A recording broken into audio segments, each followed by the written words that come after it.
Ching chang, walla walla bang bang.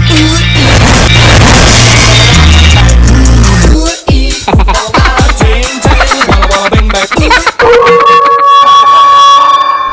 Ang Daisha in Japanese ay substitute car in English. Hybrid na rin ang maliliit na car sa Japan. Pangat 1 year pa lang ako dito sa Tubular or YouTube ay meron na akong naiulat tungkol sa hybrid. Sa mga nataong nagdaan ay parami nang gumagamit ng hybrid cars at parami na rin ang nagdadrive ng maliit na car na hybrid. As a car driver ay napuna ko ang dalawang lever. Ang recliner lever at ang seat height lever. Dahil basic naman yung adjustment rod na iyong kalabitin upang mailapit sa steering gear. Share ko lang ang kalaman ko tungkol sa Daisha bilang car driver dito sa Japan. Una ay pinagkaloob yan kapag ikaw ay nagpa-car shaken or car inspection. Pangalawa, kung ikaw ay nag-car accident or car collision. At ang pangatlo ay kung nasiraan ang iyong car.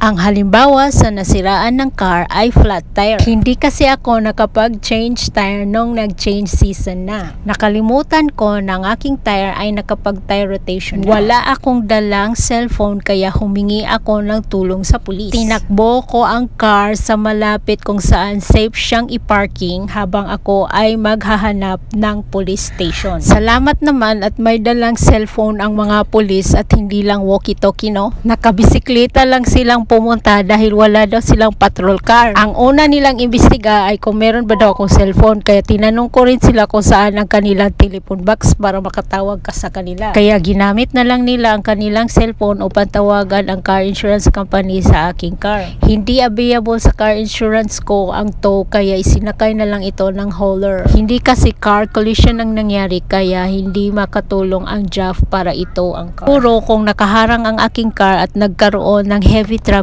ay dumating ang patrol car. Lalo na ang JAF, ang Japan Automobile Federation na mag-tow o mag-hauler, in Japanese, RICA. Ang kanilang gampanan na mag-tow o hauler ay isang word lang in Japanese, RICA. Sa liit ng aming car at kung kailangan kami ng bigger size na car ay nag-car rent kami kung kaya't meron akong mga car features sa aking Tubular. So mga kadud, ang tanging tinuturo ko sa aking mga anak ay ang magdala ng pangarap na moto ni Honjin Naritai or in English, I want to become more Japanese. Okay na rin yan na tema dahil sa buhay ay marami ng options kaya sila nang may selections kung bigger size or small size car dahil marami na talagang mga bagay-bagay na dumating dito sa earth na pagpipilian. Basta isali lang nila ang pagbayad ng car insurance para na rin sa status ng kanilang car. At hindi lang sa health insurance na magbabayad dahil tulad natin na makatao ay ang car ay nagkasakit. So paano kaya yan gawin, no? Siguro pag nagawa na ang bumirang cellphone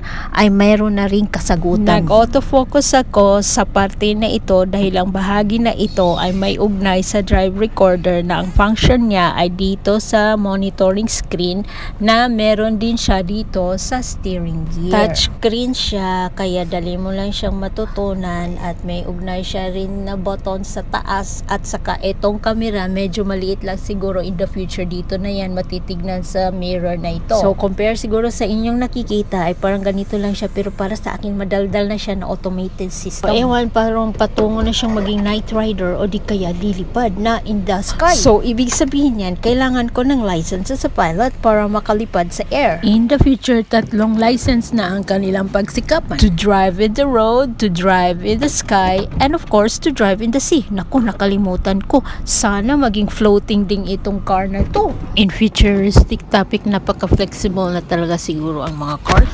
Automated sliding door na ito pero hindi ko pinapangarap ang makasakay ng car na automatic driving. Pa-level up lang aking parurunan pero I still have the choice to drive at my own risk kaysa magsandal sa mga automated driving system. Maganda naman talaga ang fully automated driving system tulad ng Knight Rider o kaya yung napapanood natin na Back to the Future cars. Napaka-customized na car at maamo sa kanyang car owner. Parating na ang Sencha. Ang Sencha ay Japanese word sa new car. At kapag ikaw ay naka-Daisha pala ay meron kang pag-ingatan. Kailangang maibalik mo ang Daisha na tulad pa rin sa itsura ng iyong unang paghiram para hindi ka mamultahan. Kaya wag ka munang mag-mall, ha? Wag kang pumunta sa mall na naka-Daisha. Nang nag-tournament nga ang anak ko at kahit gustuhin ko mang manood sa kanyang CI ay pinili ko na lang mananatili sa parking lot upang mabantayan itong Daisha. Exactly, precisely. Tama ang hula mo. May karagdagang bayad kapag may nakita silang kakaiba sa Daisha sa oras o araw ng iyong pagbalik o sa uli.